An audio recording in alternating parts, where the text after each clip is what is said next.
cannot afford to be so politically correct anymore.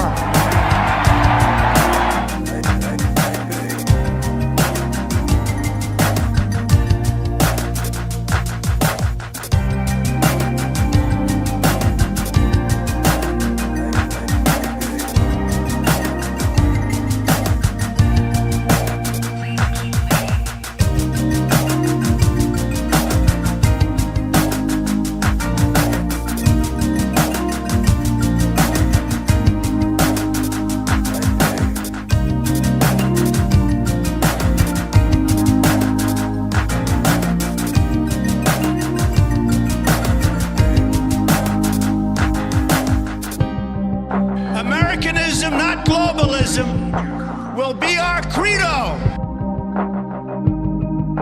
Please continue to hold for the next available representative.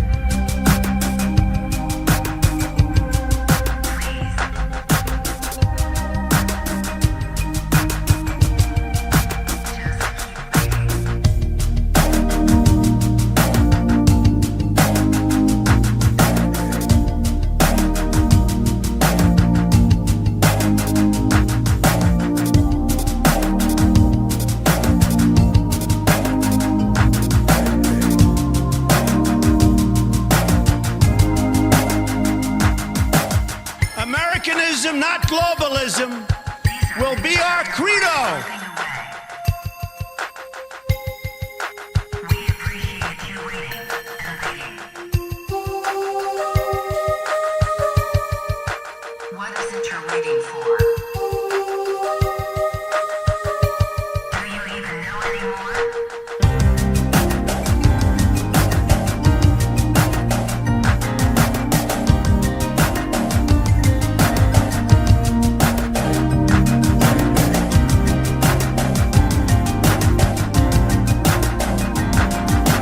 These are people who work hard but no longer have a voice.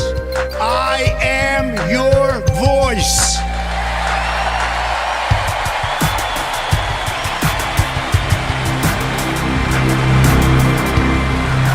Disconnected.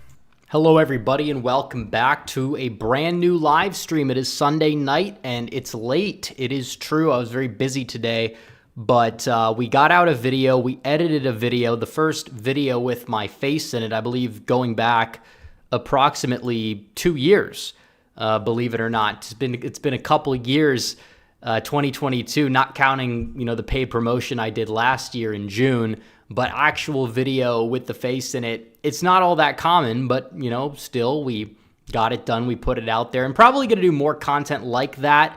I'm not saying it's going to be necessarily an everyday type of ordeal, but I think, like once a week, maybe twice a week, we'll switch it up a little bit. I like both, honestly. People tend to like both. If I'm talking about data, you don't need to see my face, even though, mainly because the face takes up a good portion of the screen. The data is usually kind of small. Many people in the stream right now probably can't even read these numbers, but we have the latest polling update. Donald Trump is going up.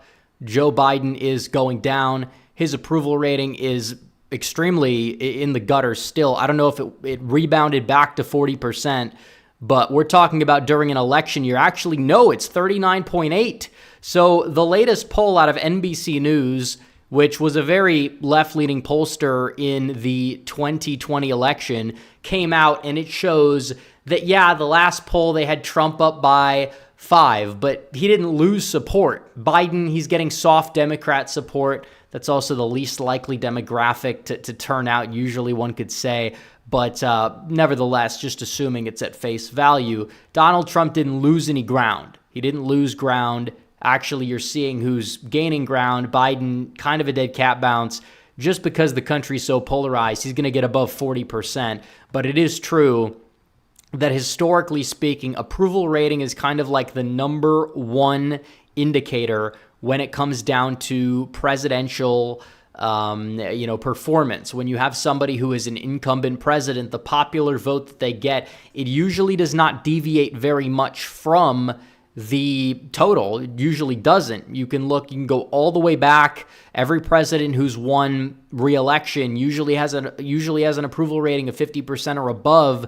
That's usually the popular vote that they get. Yes, there are exceptions. Yes, you can win the popular vote, but not the Electoral College. It's very possible that Donald Trump does not win the popular vote this time around, and he does sweep the board in the Electoral College, and that's true, and that's something that we need to stay alert in regards to. But this poll at NBC News is very telling, because what this shows, it shows that those people who are high propensity voters, voted in 2020, voted in 2022, which again, this doesn't add up. I think that that's a little bit of an oversample in the Democrat crowd, but the bottom line remains the same. The voters that showed up in 2020 and 2022 across all polling, these are your high propensity voters, and Joe Biden does best with them, which is why I tell people, yes, we're winning the narrative war. We're winning every single little battle. Biden is falling flat on his face. That's not even, a biased analysis of it.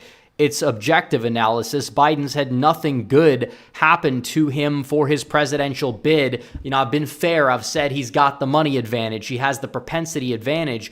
The money advantage is dwindling by the day, and the propensity advantage is severely overrated in a presidential setting, because if you have people that voted in 2020, your rural, Midwestern types. Yeah, they're not registered Republicans in many cases, but they align with Trump. They don't see themselves, aligning with the Republican Party, but they love Donald Trump. Trump answers to their concerns better than a lot of these milquetoast politicians. Even the candidates he endorses don't really vibe well with them. I mean, why are they going to get out and vote for Tudor Dixon in Michigan, for example? They might do it if they were really upset about the lockdowns, but I feel like a lot of people I'm not going to say they forgave Whitmer, but it just wasn't on the minds of a lot of people ever since the Dobbs v. Jackson decision.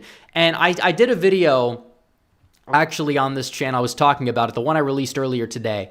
And I think it's a very important video that people do need to watch, because of the fact that you have a turnout issue, and also you see candidates, they were taking positions on issues touching the third rail on abortion. You do that, you get electrocuted. And Lindsey Graham didn't help.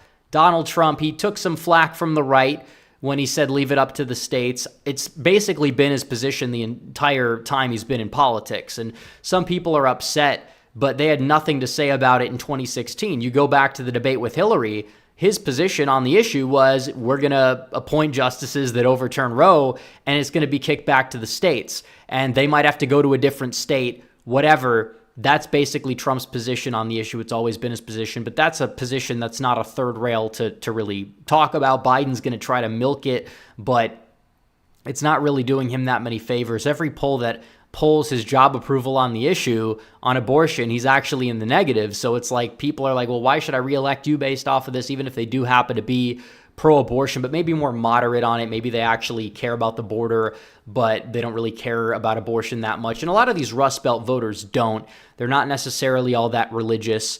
And I mean, some of them are in some places, like you have northwestern Iowa, but the whole like Ted Cruz type of candidate doesn't really vibe well with a lot of these people because of that. It's not to say that they're like pro-abortion up until birth or SJWs about the topic. They're not, but they care about immigration. They care about like cultural conservatism more so. And I think over time you might see religion, Christianity see a revival in these places as they realize that its decline is kind of been correlated almost one-to-one with national decline, but that's a whole nother discussion. When it comes down to electing a president, these people are kind of focused on the issues. Trump's taking an issue off the table, talking about immigration. So he's winning the argument, and we talked about this. Biden's foreign policy approvals nosediving, the whole conflict in the Middle East, that's not helping him. Anybody who said it's a rally around the flag thing for Biden, what the hell are these people thinking? It's really not. You know, whether people support aid or don't support aid, foreign aid is not an issue to a lot of Americans. It's really not, which is why I'm upset when it comes down to the House Republicans deciding just to sign off on everything. It's not like it's, A, it's not moving the needle, B, it's a slap in the face. And you have Democrats in the chamber flying the Ukrainian flag, just chanting, Ukraine, Ukraine. We never hear that for USA, probably not since 9/11, when you saw Democrats doing that in the chamber. That you basically have never seen that before, realistically speaking, but they'll do it for Ukraine. They'll do it for all sorts of other countries. They're funding both sides of the war in Israel. Biden is funding Israel. We know that with taxpayer money. We've basically been giving them taxpayer money for decades. I mean, we built their defense system basically.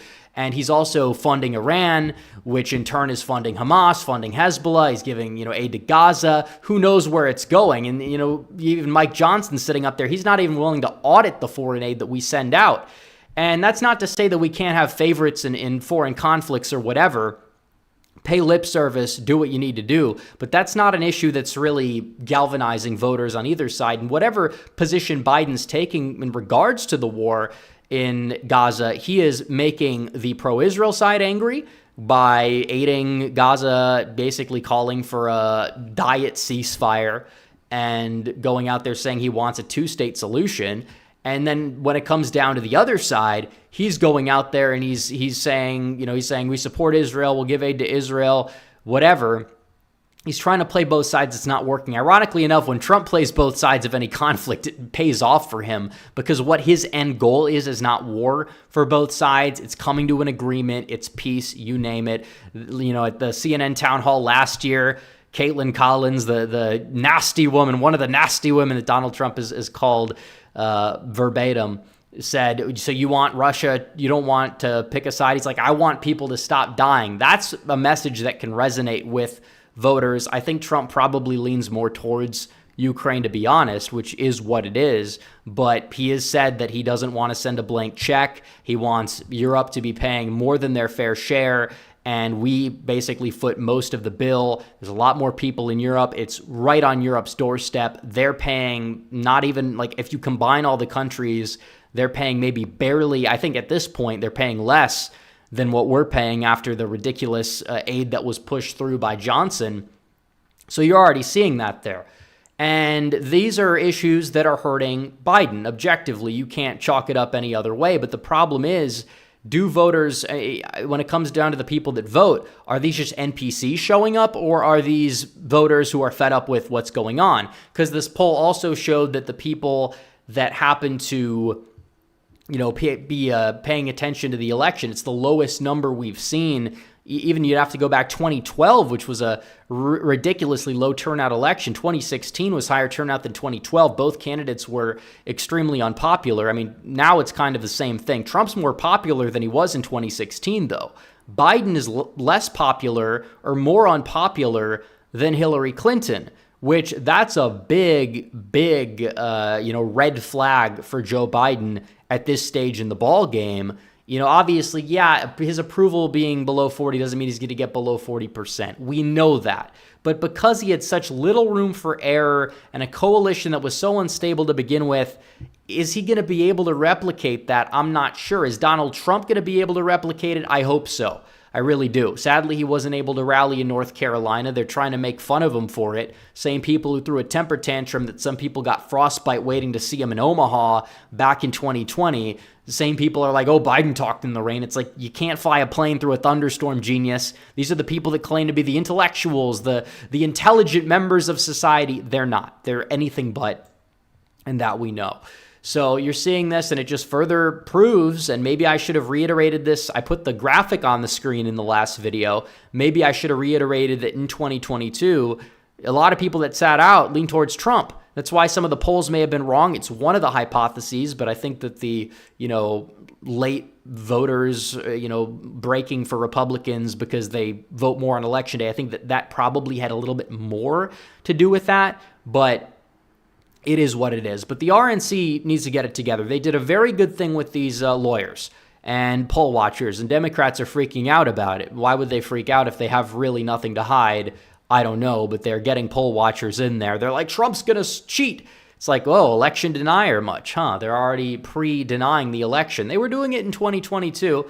not 2022, but 2020 also. They were doing that. We saw, I think was it Nate Silver, one of his acolytes, went, ironically enough, on MSNBC a few days before the election, the weekend before, he's like, if Donald Trump wins this election, it's going to be because he skewed it, basically. He redacted it, which is ridiculous because, I mean, the polls were wrong by a lot in 2020. I don't know to what extent they're going to be wrong.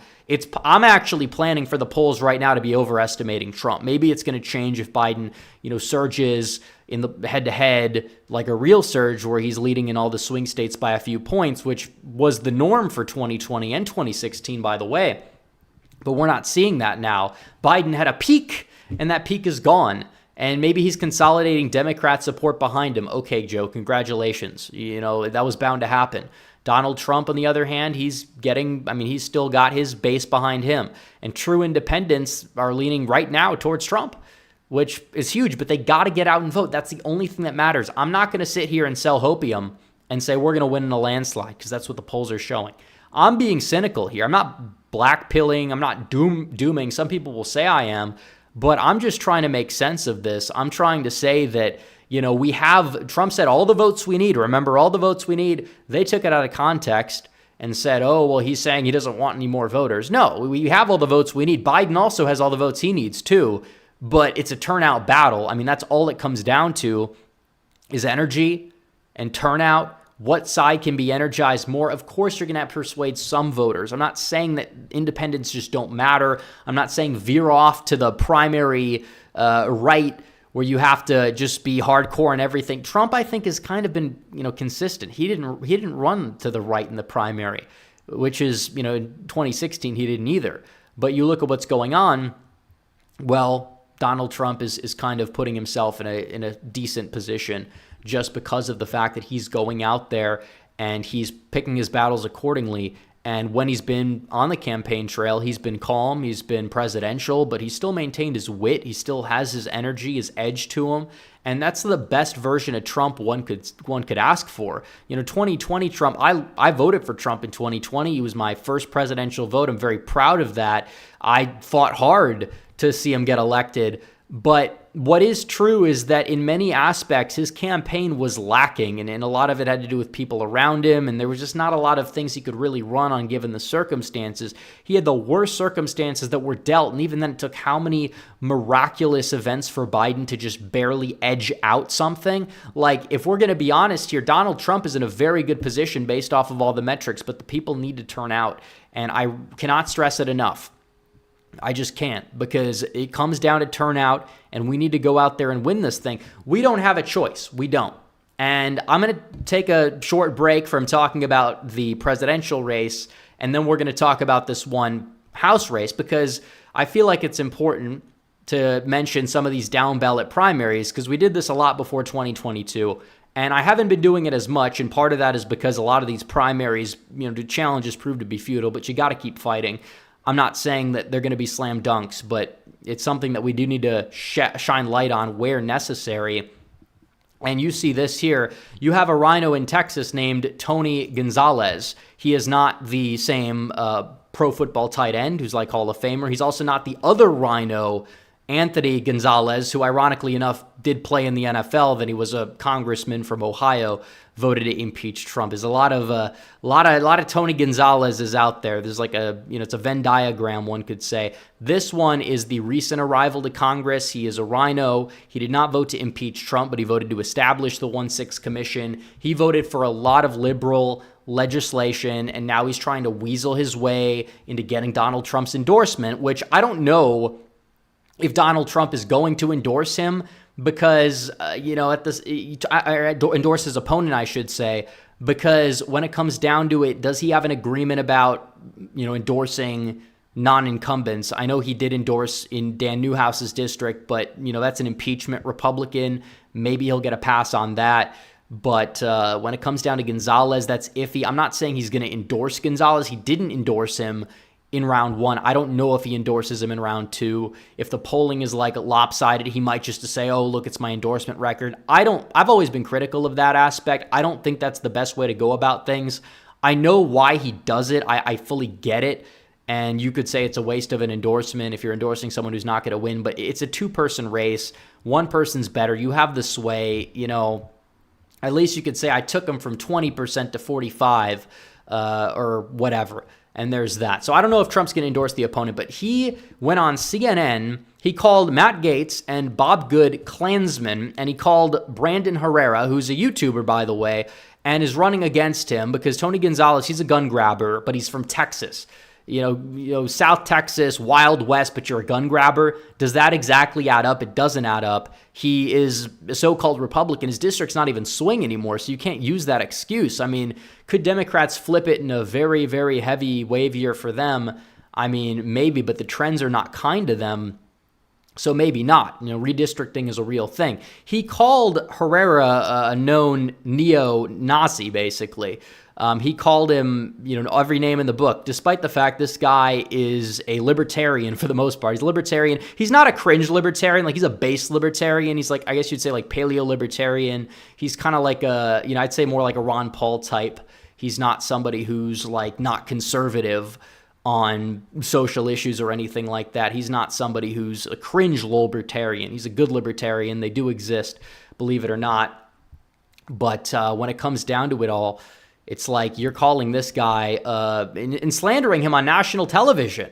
It's desperation for one. It's just insane. The guy gets roasted on Twitter, but it's like, this is a key primary. The primaries matter. You can kick this guy out and get somebody in there who's going to be a top, 20, 30 congressman. Some people might even say higher than that. This is a key race that matters. And now that he's acting like a lunatic going on CNN, basically just throwing everybody under the bus, calling him every name in the book because they happen to oppose him politically. He's getting called out by Eli Crane, all the Freedom Caucus, they're calling him out. So hopefully news can reach Donald Trump and he can make his endorsement, because Gonzalez in round one, I don't know who in chat was watching. I'm sure a lot of people were on Super Tuesday, and we were watching the results. He was at like 45, 46%. He won the first round technically, but plurality doesn't get you the nomination. You have to win in the runoff, and we'll see what happens in the runoff. But still, it's disgraceful behavior. These people wonder why we're losing the country to the left. Is anybody in a swing district gonna, throw their own kind under the bus on the left? No. I mean, you look at people like Marie Perez up in Washington. She's a lunatic. I mean, even people like Katie Hobbs, she's a lunatic. Alyssa Slotkin, she's a lunatic. They have trackers, people that go, and it's their job, and they exist on both sides of politics, just follow the opposition campaigns and sometimes interview the opposition, ask questions, whatever. It's normal. It's commonplace in politics. I've never been a tracker. I've known several people that have done the work, and you see a tracker just goes up and says hi. She's like, oh, like, how are your, and she lists off the dog names. Like, she's got people running ops, like setting up dates with the trackers. It's just a big mess. I mean, these people are insane. What you see on the left, they're going out after their opponents at every possible turn. Sometimes they'll know when to moderate and shut up for election season, but they don't throw their own under the bus. You'll never hear anybody running for office say, oh, AOC's too extreme, despite the fact that Herrera's not even extreme in any way, shape, or form.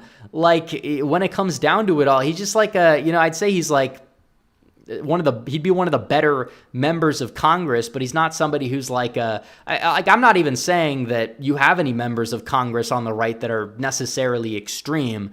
I'll use MTG as an example, not because I believe she's extreme, but because I believe she's all bark, no bite, and somebody who just ends up giving the left pretty much everything that they want, or giving the establishment, I should say, on the right, everything that they want lately. She's not even based anymore, which I think that's the number one problem with MTG.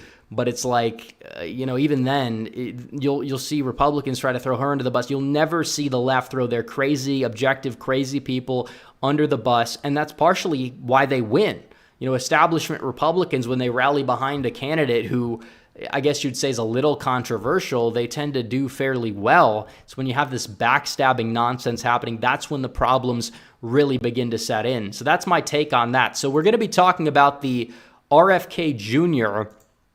impact on the election. His family came out and basically did a creepy video endorsing Joe Biden, which kind of proves that they're worried.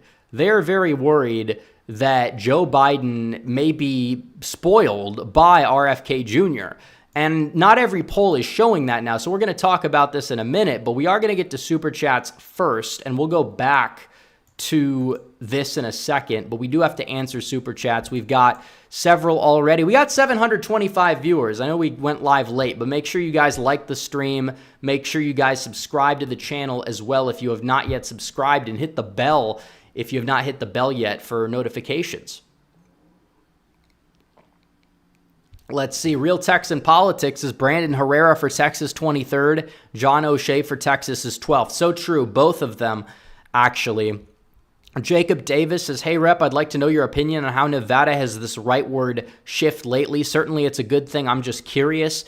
Well, it shifted right because the Reid machine is kind of dying. And demographically speaking, Nevada is not like a state that you would anticipate Republicans to be losing ground in, because they have turned a corner with some Hispanics, and they have really driven up the score with white working class voters. There's a lot more white working class voters of the whites that are in Nevada than these like snobby white liberals. I mean, it's Vegas. Maybe a little bit libertarian in some aspects, but it's Vegas. It's not, you know, you don't have Phoenix. You don't have like these college towns or whatever. You don't have these pseudo-intellectual 105 IQ liberals walking all over the place thinking that they know everything when they really don't. In fact, when it comes to politics, I'd say they're about far lower than 105, but just being generous. But what can I say? Okay, we have more super chats, though.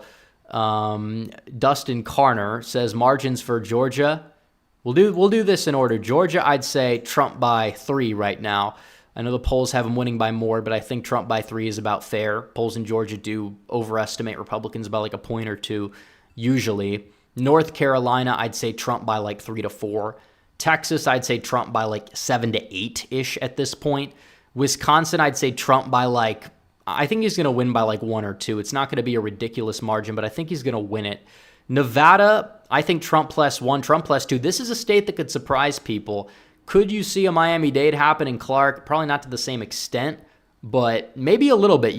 Maybe you could see it flip. That would be huge, because if Clark County flips, I don't know if we could pull it up on Election Shuffler, or I could pull it up on my end, but even if you just flip the county, because right now they basically would give Republicans a 60,000 vote lead, but basically if you flip Clark, Republicans win the state by like 4 to 5.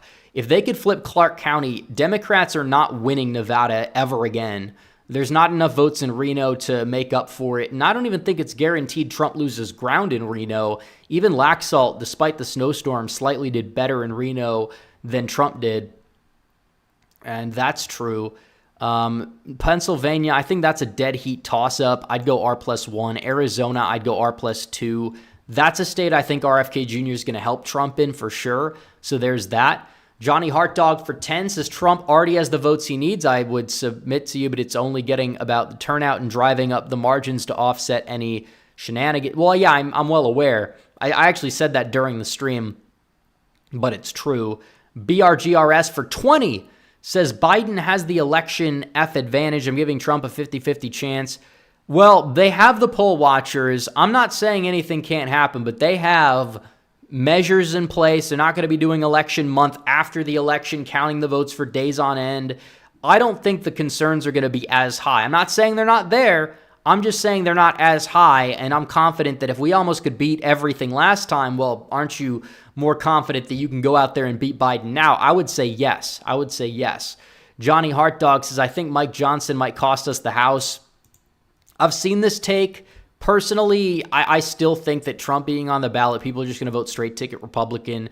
This is not going to be forgotten about in some circles by November, but I think it's going to be forgotten about in November, period.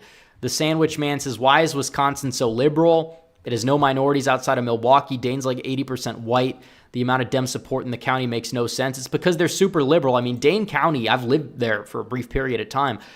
Madison is extremely liberal. I mean, it's more liberal than like the inner city of Detroit, despite Madison being like 80% white. It's funny, I think that the Hispanic precincts are the most Republican outside of like the adjacent cities that tend to be very wealthy, but even then they're still very liberal and not as Republican as they used to be.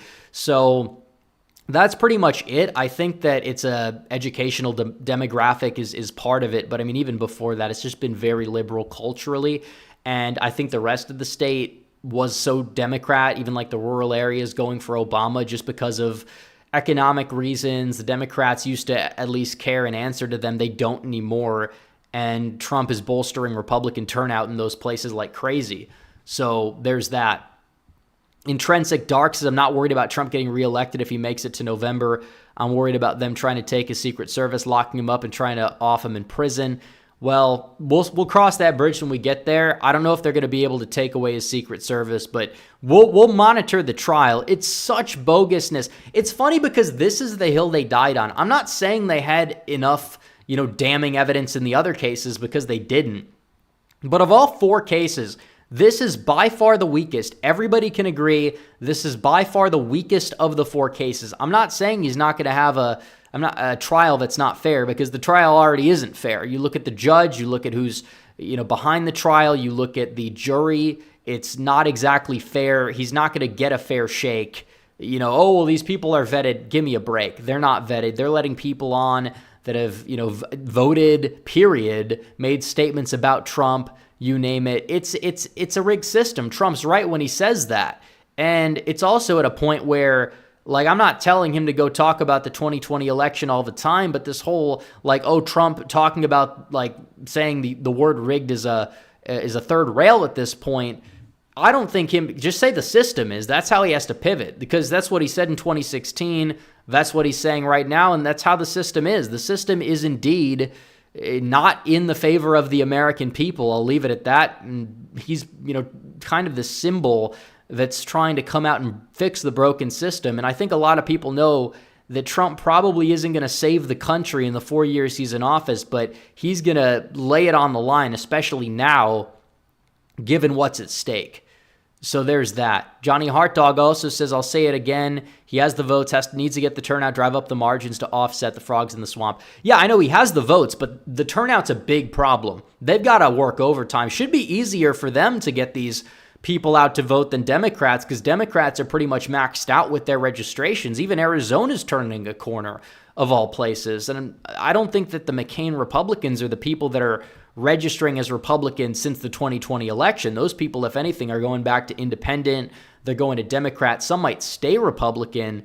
But the fact that Arizona voter registration is turning a corner for Republicans, that's a good sign. It also qualms all the fears of, the Social Security number illegals. Because I saw the Tim Pool report on it, and it just wasn't real. I mean, you look at the Texas website, it's just not real. The Secretary of State, Republican, came out and showed the numbers. You only have 100,000 people this calendar year registering to vote, period. So, Stephen Kanizik says, I'm constantly amazed how people act as if they don't have to take responsibility for their vote. Trump and Pressler can't do it alone. They can't, and that's a major problem. And people look at people like Scott Pressler, and they see him doing work, and they're like, wow, this is good. He's going to save the Republicans.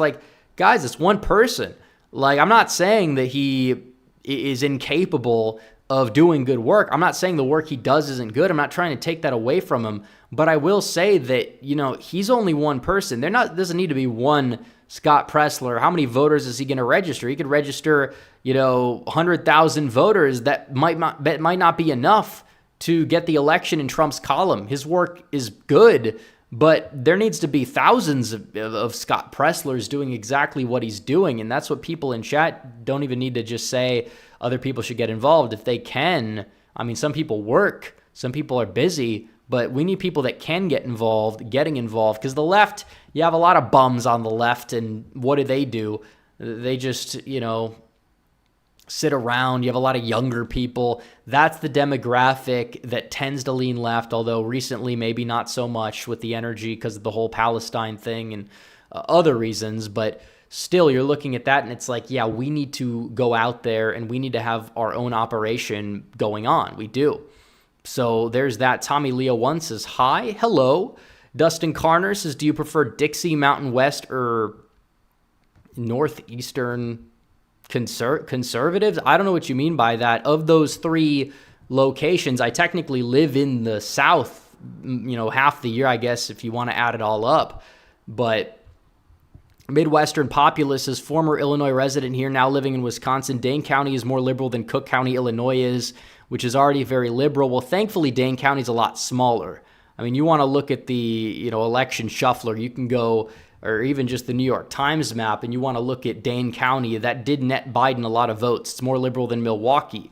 Milwaukee netted Biden, it seems like 160,000 votes. Dane County netted him more than Milwaukee, which I don't think was the case back in 2016, but it netted Biden like 180,000 votes. But you look at Cook County, that netted Biden 1.2 million votes, so that's about 5 times. It is true that rural Illinois, south of the Driftless area, is redder, but still, Wisconsin's not fully at risk, and the suburbs of Milwaukee are still very Republican. And even if Trump loses Ozaukee County, that's only 7,000 votes. Washington County and Waukesha combine Trump's lead for like 100,000 in those two places, and he's got all the rurals in the rest of the state where he just, downpours on the votes deep red. So there's that.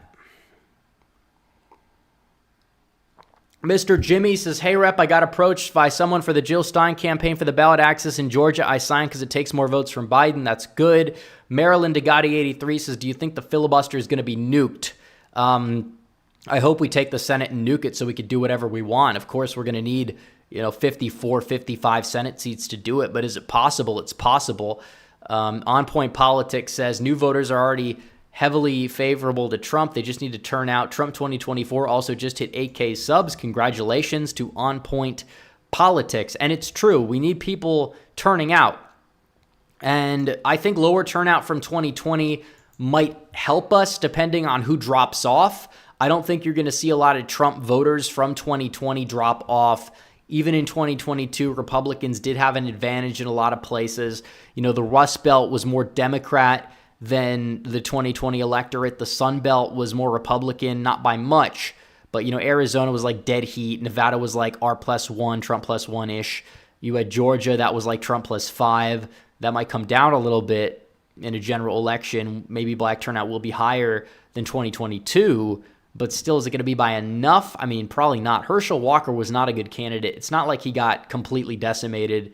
And you have other candidates who were more Trump-aligned down ballot that did very well. Brian Kemp obviously kept his distance. That's true. But, I mean, if he and Trump still had a solid relationship together, I have no, I would probably say that he probably would have won that race by 5-ish. Incumbent governors, very hard for them to lose re-election. BRGRS says, have you looked into any candidates running for Montana's second since Rosendale's not running? I've looked into it. I forgot the good candidate's name, though. I'll have to get back to you on that one, but I have looked into it. Cool Blue 71 says, we are 6 months from Election Day, and that's true. We got a long way to go. I mean, we're not even to the NFL draft. You're talking about something that's going to be happening in November. I mean, conventions are going to be in July, August for the Democrats, technically. So at this stage in the game, we got a long, long way to go. We don't know who the VP pick's going to be. We got a long way to go. But it's true. Most obvious inflation, 2024 will be a wave election for Republicans and Trump. Well, inflation wasn't enough to save them in 2022. I will say that. I don't think that's going to be enough. But the fact that the economy's not improving, voters see it as getting worse still, is not something that's going to help Biden. You're not going to see a massive economic recovery in 6 months because the voters don't believe that you have an economy that's in recovery. And on top of that, the metrics technically on paper look good. You have low unemployment, but wages aren't rising. I don't think you're going to see it rise. So Dustin Carner for two says styles of conservatism, religious, libertarian, fiscal. Well, I'd say that my style of conservatism is probably like best described as like Ohio, Missouri, like those type of places kind of are what I would consider to be like the ideal form of conservatism. Like J.D. Vance, his platform, his ideology is pretty much in line with what I stand for. So I'd say like somebody like that, like a senator would represent it well. I'd say that, Rust Belt conservatism is where I'm from. I'm not from Ohio, but not from, I grew up probably an hour away from the Ohio border. So there's that. Let's see. Polite Rude Guy is going to volunteer as a poll watcher. Trump 2024. Yeah, that's good. Volunteers are usually, it's free for the RNC, free for the campaign, etc. It's good. Boris Davitsky says, could you please stream the Pennsylvania primary? I'm going to. I'll stream it on Tuesday. Don't be upset if Biden outruns Trump. There's more registered Democrats. More Democrats voting by mail probably is going to boost Biden's showing in Pennsylvania. I wouldn't read too much into the results. It's over. I mean, this race is over. Let's focus on November. But we are going to stream the results, though. Maryland Degati 83 says, I'm also volunteering for Trump at the polls. We got a lot of people in chat doing it, and that's a very good thing. But I'm going to take a break from Super Chats. If you guys want to send in Super Chats, feel free. Not going to stop you. We'll get to them after the next segment. And and we'll probably wrap up the stream at the hour mark, hour 15, you name it. But we have to talk about RFK Jr. because RFK Jr. in this poll is taking votes away from Trump. Now, is this true with all polls? No. But this is not the first time that we've seen this happen. And even though RFK Jr., and maybe some people are going to say, well, you're freaking out over nothing. I'm not freaking out about it too much, and I'll tell you why. But this is not the first poll that has shown this. And the five-way race gap has significantly decreased as well, because you see the fact that, this was when Trump was up in the polls by like 2. This was like at 4 or 5. Now Trump's up by 0.4. This is Trump by 1.3. Kennedy's showing has declined, and I think it's going to decline. And if a lot of Kennedy's softer support is Trump support, I think that's probably a good thing for Trump because those voters are going to come home. Because third-party candidates, he's not going to stay at 8%. He'll be more in line with this poll that has him at 2, this poll that has him at 3. He's going to be a non-factor for the most part, honestly. Some people try to make him out to be something bigger than he is. His total at the end of the day is going to be more like Stein and West combined. He may not even outperform those two combined, depending on where and how those get on the ballot. Maybe there will be a third-party candidate debate that's going to gain a lot of traction because you didn't really see that in 2020, even though you had Stein and Johnson. Did they even debate in 2016? I mean, maybe they did. I just don't think it was notable. So maybe you'll get some more TV coverage of this. Kennedy has more money than Johnson. I don't think he's going to get any more than like 4% of the vote. If he gets 5, that's huge. I don't think he's going to get it. So if a lot of the soft support's for Trump, that's probably better. And I think a lot of the people that turn out for Kennedy, they're going to be these people that say, I don't like either candidate. I'll vote for this guy. Yeah, Kennedy is kind of, I guess you would say in both ways, he's pitched himself to the right well because of COVID. Foreign policy probably appeals. I guess you would say it depends on the kind. You have people on the left that can appeal to. People on the right, with the anti-establishment wing, it's sort of kind of like Trump's, I guess you would say. Now, he's far left on paper. He's Bernie Sanders, who basically holds the old school far left view of vaccines that Jill Stein, I think, still holds, but she doesn't make her campaign about vaccines. Because, I'm not saying that you didn't have Republicans that were anti-jab, anti-vaccine, because you had mainly libertarians, but that whole like old left, you had a lot of people that were like in the principled old left who opposed Bush, supported Kerry. A lot of those people, like the LaRouche liberals, they became like the Trump people. A lot of them, some people would say they're like the conspiracy theorist types or whatever. Those are the people I guess Kennedy kind of appeals to. But at the end of the day, a lot of those people are voting for Trump anyway. So I think he's going to lose support of those people. Feel like the people that don't like either candidate tended to vote for Biden in 2020. So I think Kennedy still takes votes away from Biden. But we've seen several polls in the aggregate, not every single poll. Because the Emerson poll shows Kennedy taking more from Biden. Economist, that's their only poll. New York Times is a dead heat. Some of these other polls show Kennedy taking more from Biden. All of the rest of them except Rasmussen, where Trump's lead is just unsustainably high. I mean, Rasmussen is not, I don't really view them to be that legitimate, despite the fact they are right-leaning pollster. They just tend to be, always the outlier in the aggregate. I don't view a lot of left-wing pollsters to be, all that credible either, like Quinnipiac. But still, Trump plus 7 in the popular vote, are you kidding me? I'm sorry, it's just not likely going to happen. He's going to have to, even if he flips Virginia, Colorado's not in play, but he have to run up the score. He would have to do 15 points better in New York, California, Texas, Florida. He still wouldn't even be winning the popular vote And I don't think he's going to do that much better. Maybe in like New York he could. California, I don't think he breaks 40, even if he improves.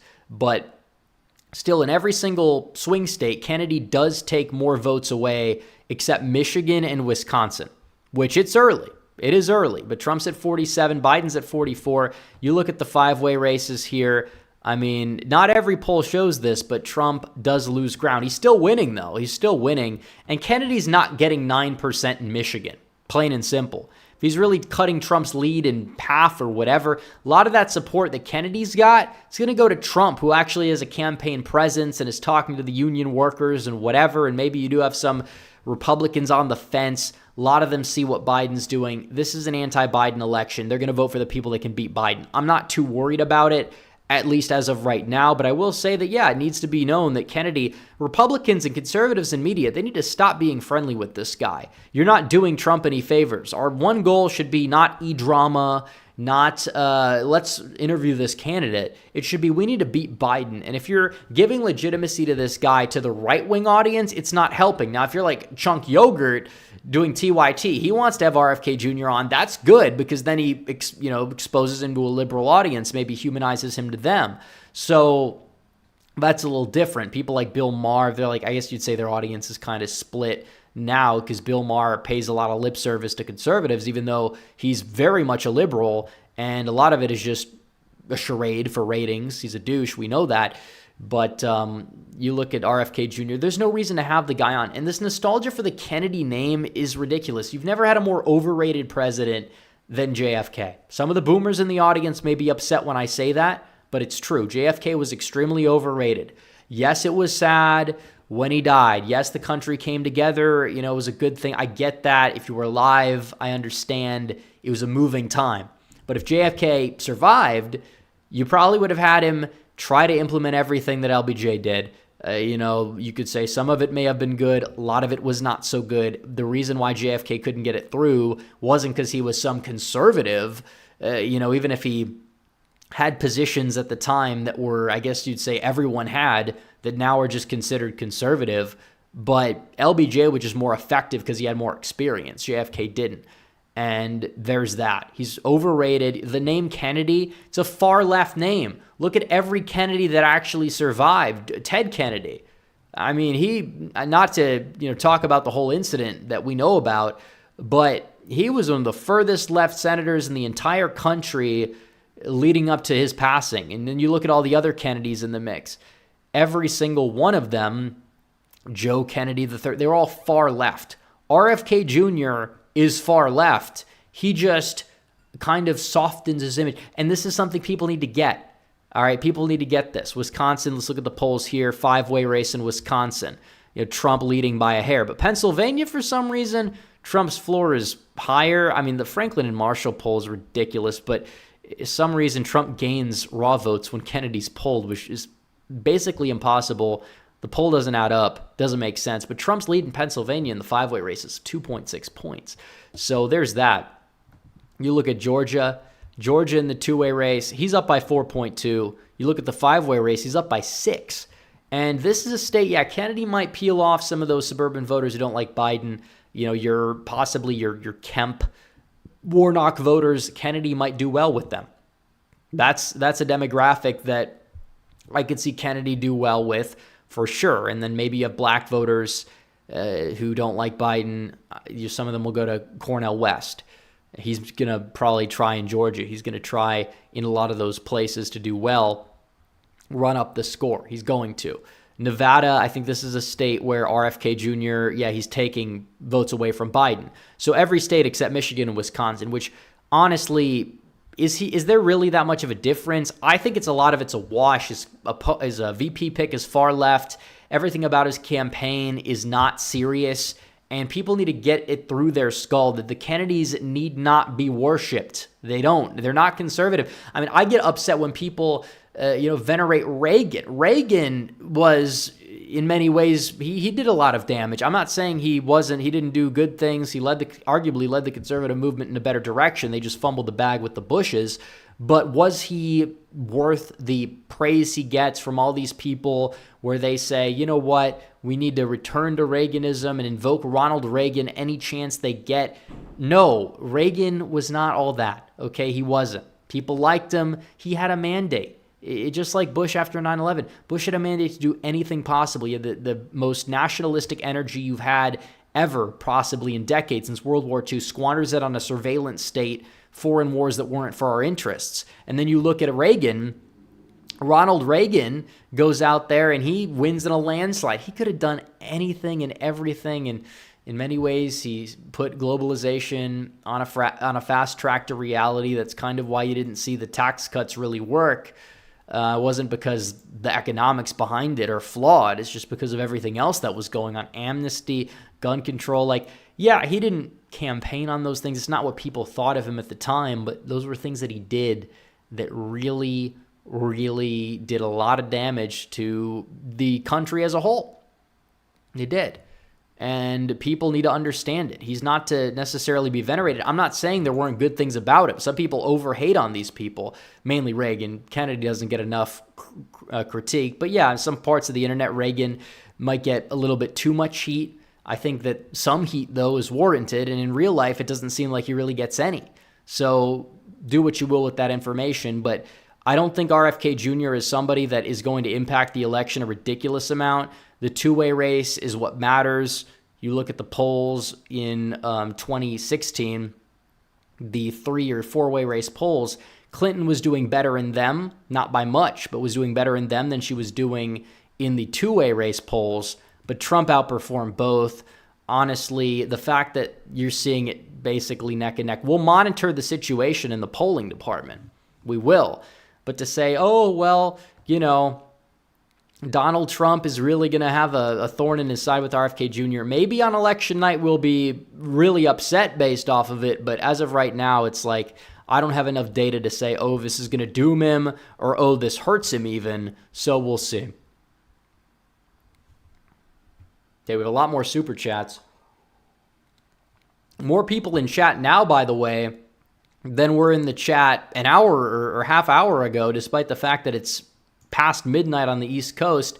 Let's see. Mr. Jimmy says, do you support Masters or Hamadeh for Arizona's 8th? I support Masters, honestly, because Hamadeh's campaign is kind of coming apart at the seams. He's being severely out fundraised, outspent. The attack ads are brutal. There are things in his past that are being, there's being light that's being shined on it. Honestly, it is what it is. I think the attacks on Masters are stupid. He didn't fight for his election. He lost by 5. I mean, you could critique him for losing, but he lost by 5. It wasn't like his loss was the product of some shenanigans like Lake's was. And I like Lake and I like Masters, and I'm not even fully against Hamadeh. I think if he gets in there, he's going to be an above average congressman. I'm not saying that he wouldn't be. But as of right now, I think that the dynamics in the race are shifting. I heard a rumor Trump might be regretting his endorsement based off of some of the numbers. I can't say it's true or not. I heard it. It's hearsay. Do with it what you will. Don't get mad at me for it because I'm not making it up or anything. But that's the way it is.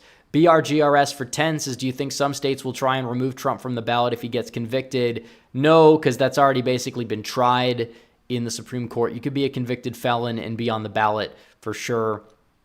It's not going to last in front of the Supreme Court. Also, should Mike Johnson be removed?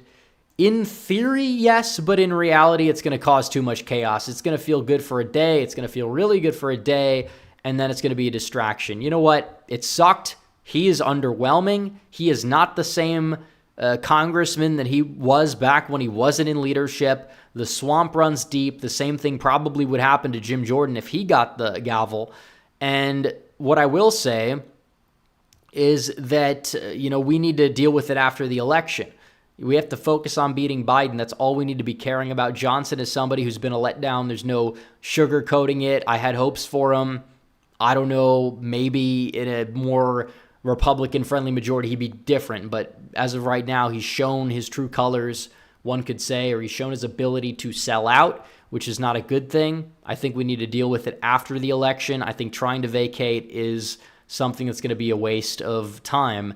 And honestly, I think part of the reason why he caved is because he knows that there's people like MTG who are going to be ready to go out there and try to vacate him. So he's got to cut a deal with the left in part to stay in power and not have all these people quit Congress, whatever you name it. It'd be a mess. You'd have Speaker Jeffries.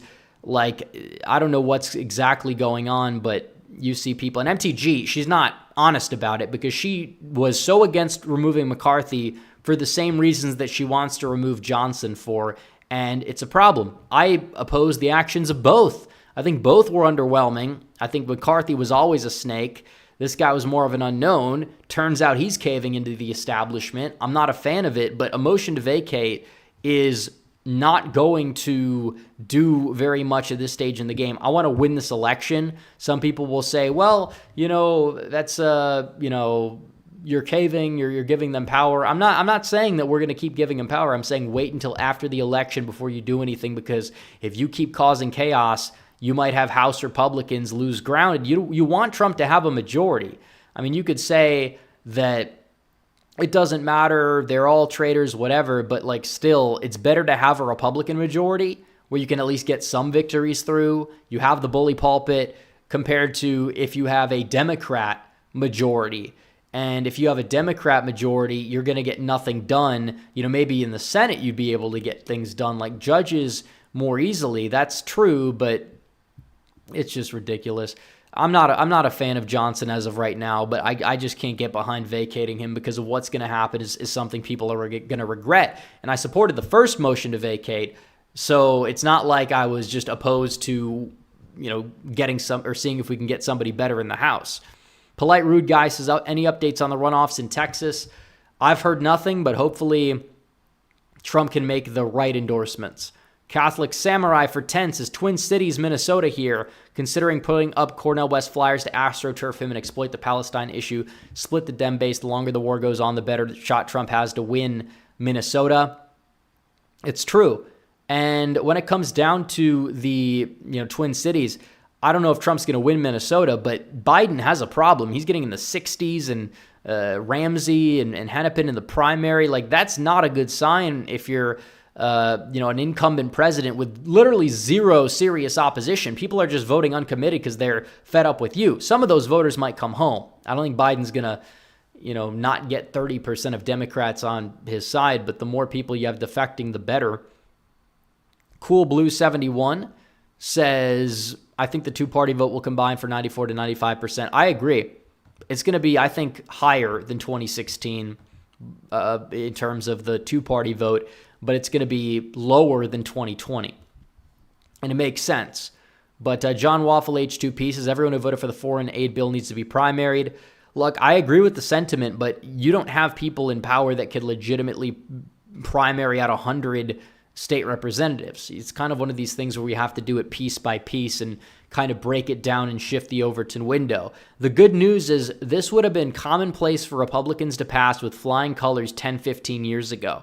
And right now, in the here and now, half of the delegation is opposing this foreign aid. Like that, we've come a long way. As much as we want to, complain about the state of affairs right now, people need to look at the progress we've made, and we need to take a step back and say, okay, we could do better, but I can live with the progress we've made. We need to build on it, but, a little bit of progress isn't bad. We need to keep going. We don't need to take our foot off the gas, but I'm just saying to say, oh, well, the Republicans are worse than ever. No, they're better than ever, actually, when it comes down to things like this. They're the most America First party that our nation's seen in probably 100 years or so. And it's a good thing, and we need to keep fighting, and we need to keep terraforming the party.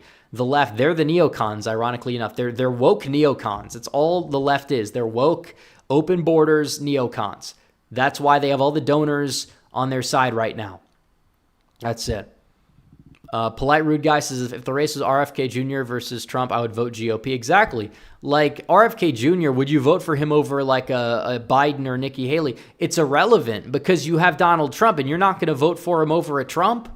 You can't do it because we can't lose this election. If you have people in Michigan throwing their vote away, the border's going to stay open. It's going to get worse. Now, if they're a Democrat doing it, it's like, yeah, okay, we'll let it happen. But RFK Jr., it is true. He has attacked both parties, but, he needs to be attacked. Trump needs to keep hammering it home. He is not somebody who is eligible for any MAGA person to consider, because they're not. He's not MAGA.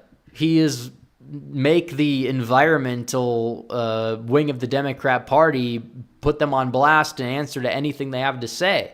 What's different between him and Bernie Sanders? He's far left on healthcare. I mean, he's public option. He's not necessarily, I don't know if he calls for single payer, but he says he's open to it. He's open to universal basic income. Like this guy, and maybe people can say, well, maybe some of these things are interesting ideas, but at the end of the day, he's not socially conservative either. He says the only mention of the border crisis, he's like, oh, the humanity. It's like, that's not the way to tackle it. You need to get rid of these people. He wants path to citizenship. He's not a nationalist. He's not really even that populist, come to think of it. He's a fake populist, a left populist, just like Bernie Sanders. He's not somebody who answers to the American people or the Trump base. Why? Because he makes you feel vindicated about vaccinations. It's not like Donald Trump has a record on the topic that's like any different in regards to opposing mandates. He says in Trump's platform, he'll cut off federal funding to any certain group that is mask or vaccine mandates. Yeah, Trump shielded the vaccine. Whatever. What are you going to do about it now? It's 2024. People aren't thinking about COVID. If they were, then Republicans would have done a lot better in the midterms. 2021, I think one of the reasons why they were posting wins was because of COVID. Everybody decided to get behind Glenn Youngkin. Everybody got behind the guy in New Jersey because of COVID. They were fed up with the way things were going, and it was a winning issue to oppose the restrictions then. It wasn't in 2020.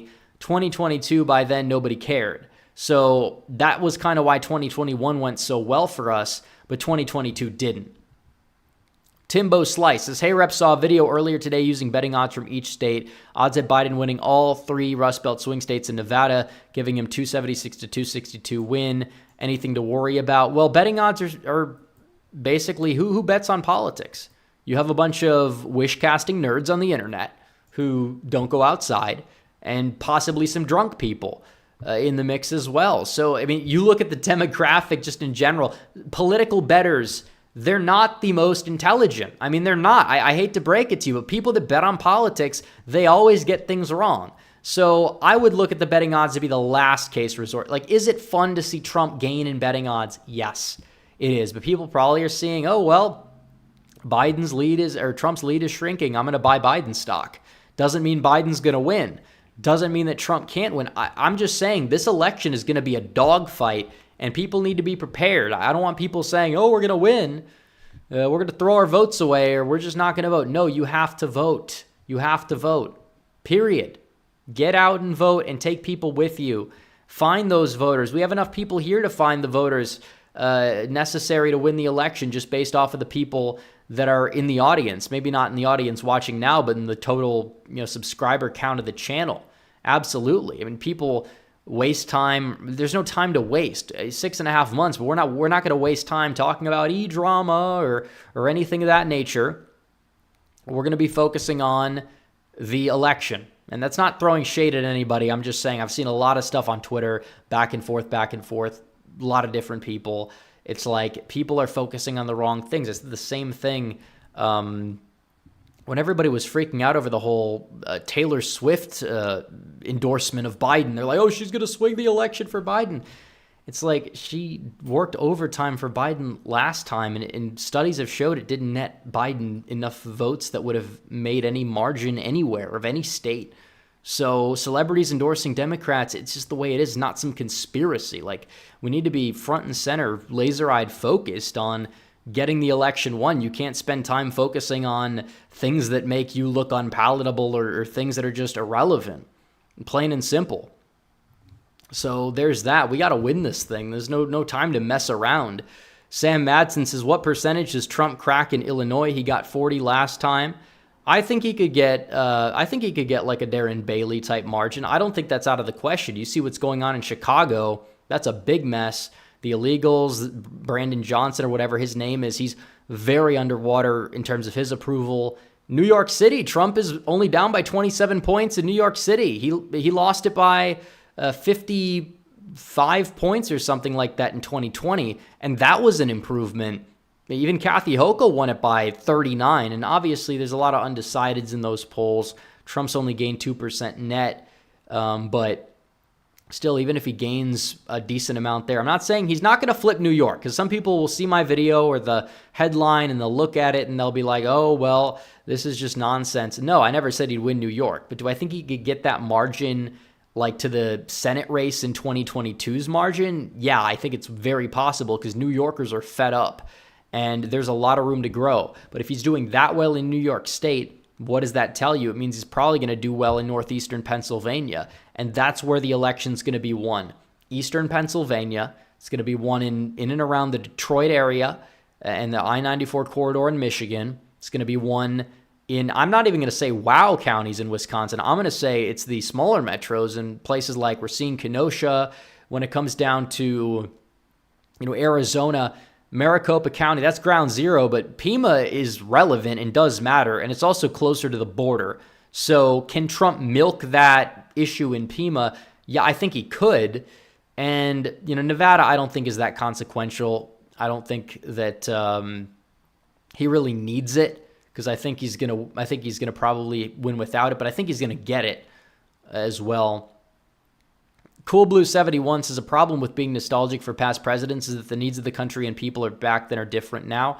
Yeah, and that's why some presidents who are heralded as something great, like Reagan, did a lot of damage to things that we can now look and point at, and they're like, yeah, this isn't so good. Now, I'm not saying that he didn't do good things, but domestic policy-wise, he is vastly overrated. He didn't usher in this conservative golden age, but he did, steer the party away from, the old, I guess you would say, Bush wing, but the Bush wing reclaimed it.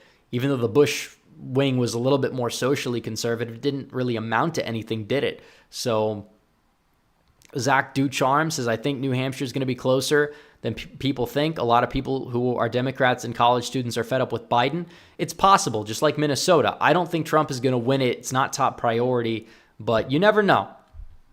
You never know. RFK for president says Speaker Johnson sucks. Well, so does your username, I will say. But I agree, Speaker Johnson is very mediocre. There's no doubt about it. And shame on Rand Paul, of all people, who I like on many fronts, but he's sitting up there and he's like, oh, I'm not endorsing. He's not endorsing Trump. He's retweeting RFK Jr. You're a senator of the Republican Party.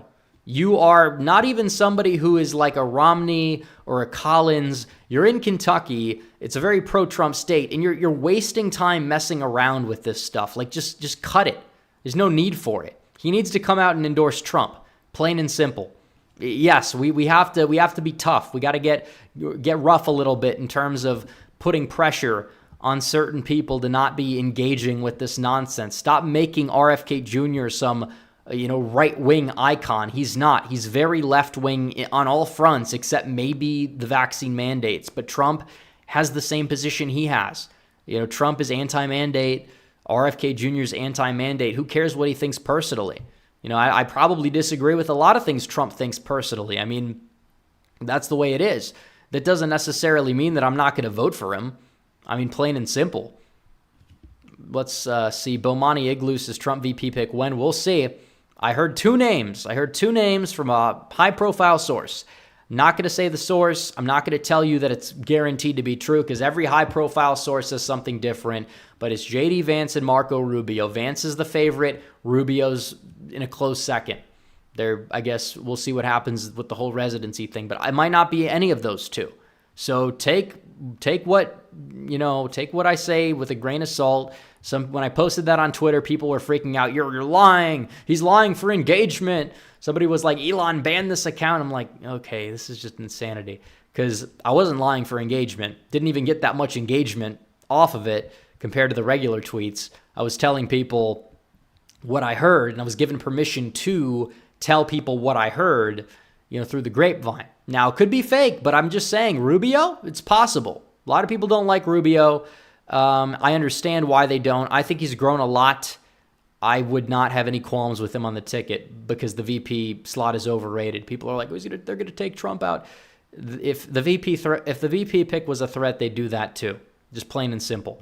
I'm not too worried about it, but I don't know if he's going to be the pick. I know why people don't like him. He has changed a great deal. He's got an A plus from Numbers USA the past 2 Congresses.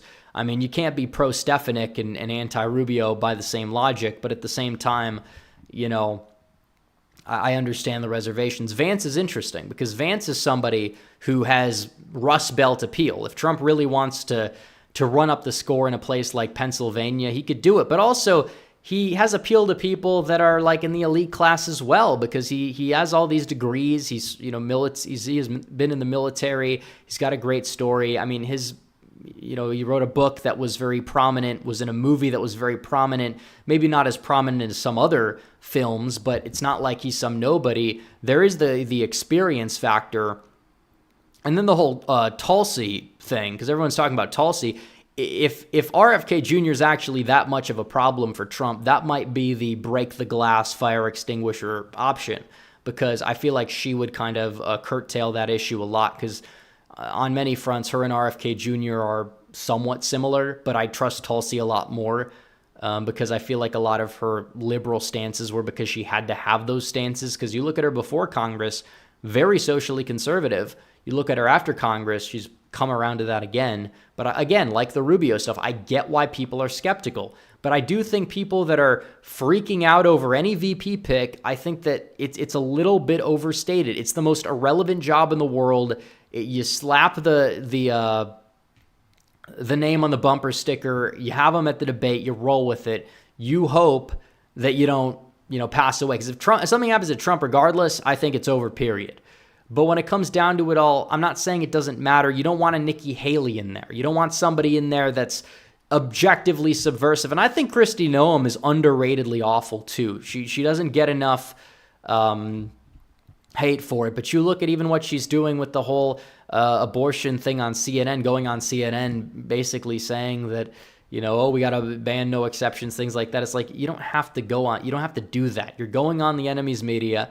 You're falling into their trap. You're making Trump look bad, even though you cave on a lot of social issues, Kristi. I mean, we know it.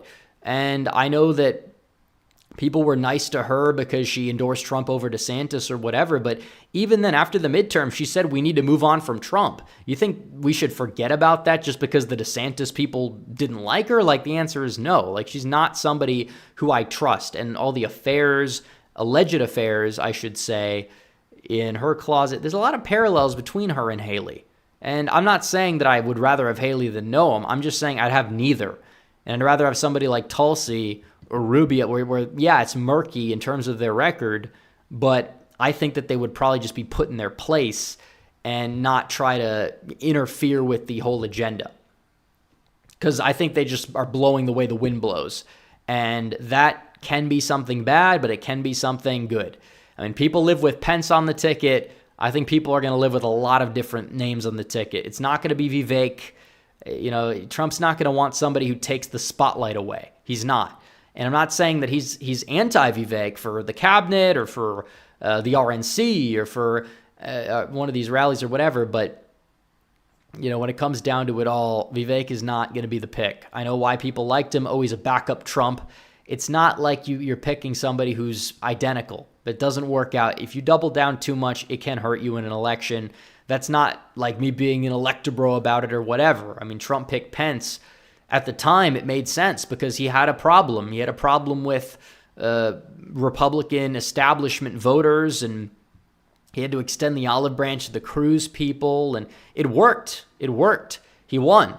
Now it's a little different. What is he looking to add now?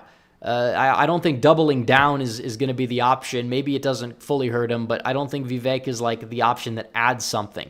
Vance at least might add something because at least you have more Rust Belt appeal, you name it.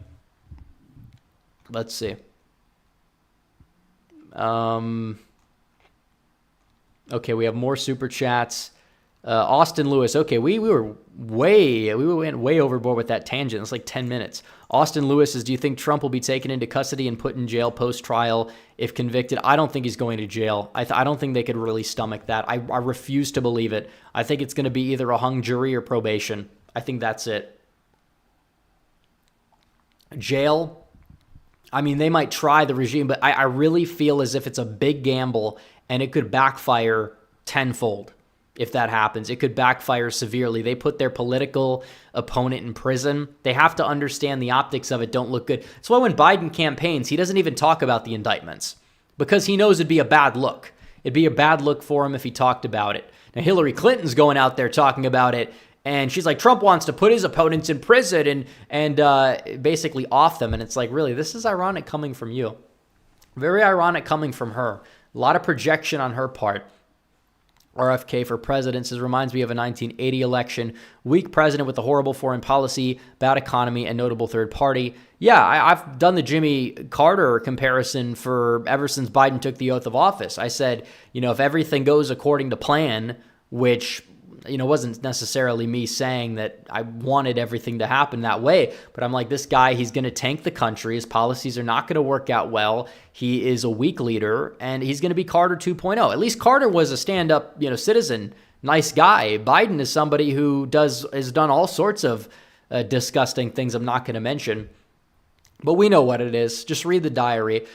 Polite Rude Guy says, I support God's people. We must be careful. Keep an eye out for people who hate Christians. Also, Ben Carson is the best VP pick. Yeah, I agree. I think when it comes down to it all, Ben Carson is not the worst pick. I heard Ben Carson is, from my source, is getting shot down because of the fact that Ben Carson is too old and they want somebody more, I guess you'd say, youthful on the ticket, and they feel like that could hurt him. Carson is a good ceremonial pick. I think if you wanted somebody to do the job, Carson is somebody who could definitely do the job, but he on the debate stage with Kamala, I'm not saying he'd lose to Kamala for certain, but you watch the 2016 debates when he was 8 years younger, or even watch some of these hearings in Congress, I just don't know if he has like the energy and or I guess you'd say knowledge on certain issues, because he's a very intelligent guy. I mean, neurosurgeon, but when it comes to foreign policy, he got owned a few times, and it wasn't entirely his fault. But I don't know. I like Carson a lot. He's a great guy, but when it all's said and done, I just don't think he's going to be the pick, despite it being something that I think the base would be cool with. Now, as for people who hate, there's a lot of people who despise Christians. That is true. And those people are bad. I guess we'll go with that. Mason Welsh says, if Trump started mewing, he would win. If Trump started mewing, I don't know how it would impact things. His jawline's already fine. I don't know what it's really going to do. He's losing weight. He looks more like a Chad. This is something that's good overall. Sam Madsen says Vance would be a horrific VP pick. He's from Trump's wing in the party, and we don't need another Senator Dolan. I don't think that electorally Vance would hurt a whole lot. I mean, he is somebody who's kind of new to the MAGA wing, so maybe you could say he'd move some converts along in that direction for one. He doesn't have a lot of experience, which I think is the liability. And Senator Dolan, I mean, let's be real here. If you're looking at this, if Trump wins and Vance is teed up for 2028, he probably wins in 2028. So you look at that and it's just like Senator Dolan. I would probably take the trade because if Trump wins, he's probably winning Michigan. He's probably winning Wisconsin. He probably is winning Nevada. You're probably going to have 55 Senate seats at that point if Trump does win. So, I mean, that's that. Colin Shaw Indie Games says, seems like the Trump name is being avoided by a lot of ours. Went to a local dinner in West Virginia, very Trump state. His name didn't come up in the speeches or small talk. What do you think of it? Well, they could just be focusing on local races. I mean, it's not necessarily everything's going to be revolving around the presidential race. I mean, parties do all sorts of things. They do. Caleb Arbor says, what could I do besides donating while living in Virginia? Well, you could get involved if there's like a congressional race near you that's competitive. I know the Spanberger seat is opening up, so maybe that's something worth looking into. Comrade Dushkin says Lee Zeldin and Doug Burgum are good picks. No, I agree. I think Zeldin is somebody that I think Trump could come out of nowhere and pick, and I called it first. If he picks Zeldin, I'm taking credit for calling it because I've said it for months. And Zeldin is somebody who could probably help Trump out in New York, and I think that's what he might be looking for. I think he's good for the suburbs. He is, tough on crime. He has been loyal to Trump, despite the fact that he was running for governor in New York. He could have thrown him under the bus. He could have, but he didn't. Now, Burgum Burgum, I think electorally is not a problem. I wouldn't be shocked if he went with Burgum. It is kind of out of left field for some people, but yeah, it's possible. But I will say when it comes to Burgum, he did work for a big tech company. He's very into the tech stuff. I don't think he'd be like seen as the 2028 frontrunner. I don't even think Zeldin would be seen as the 2028 frontrunner, but he needs somebody that could just help him get voters on his side and win the election, and somebody who's not going to be actively subverting his agenda. So when it comes down to it all, yeah, I think that there's a lot of options he could choose from. He just needs to choose the best one, and I think he is going to choose the best one. I don't think we're going to be looking at his VP pick and we're going to be like, this is a disaster. Bomani Igloo says, think Brandon Herrera wins? He might. Now, Democrats who voted in the first round can't vote in the second round, so that's the good news.